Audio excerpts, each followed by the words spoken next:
नमस्कार आप सभी के। आज हम एगो शंकर जी के गीत गाओ तनी, आप सब सुनी जा, लाइक आ शेयर जरूर कर देव जा।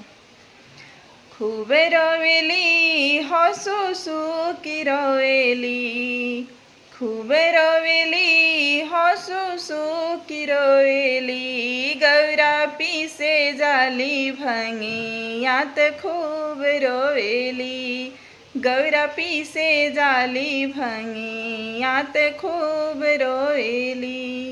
सासू घरे हैये ना सासुर घरे हैये ना, सासू घरे हैये ना सासुर घरे हैये ना, भांगी छोड़ी पूड़ी पकवानी भोला खैहे ना, भांगी छोड़ी पूड़ी पकवानी भोला खैहे ना। उत सिलवट पे लोढ़ावा पटाकी रोएली, गौरा पीसे जाली भंगी यात खूब रोएली, गौरा पीसे जाली भंगी यात खूब रोएली।